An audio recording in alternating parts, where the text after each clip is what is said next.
Bah, il y a sûrement des mécanismes qui relèvent de notre inconscient, mais avant d'arriver à notre inconscient, il y a des mécanismes qui relèvent de, on pourrait dire, de la psychologie collective, c'est-à-dire de ce que tout le monde vit au même moment et qui retentit sur chacun. Or, ce que tout le monde vit depuis quand même 3 ans, c'est des choses extrêmement difficiles. C'est quand même beaucoup de traumatismes.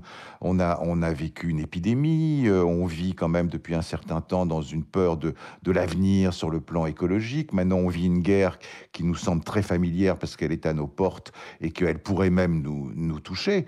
Donc, si vous voulez, il y a quand même une angoisse massive, une Une peur. angoisse et une forme de fatigue collective? Oui, c'est ça, oui, oui, oui. Parce que quand il y a trop de traumatismes cumulés qui s'associent les uns par rapport aux autres, vous savez, c'est comme des coups sur la tête. Le premier, on résiste. Le deuxième, on essaye toujours de réunir ses forces. Et puis au troisième, eh ben, on est KO. Et effectivement, ce que j'entends le plus aujourd'hui dans mon cabinet, c'est ce mot fatigue.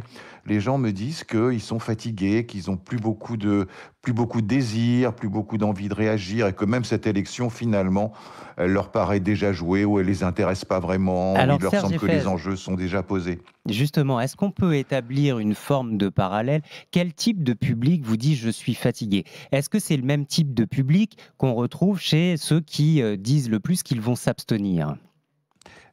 Oui, ça en fait partie. C'est-à-dire que ce sentiment de fatigue, en fait, ça traduit beaucoup de choses différentes chez les uns et les autres, Les mais jeunes, beaucoup?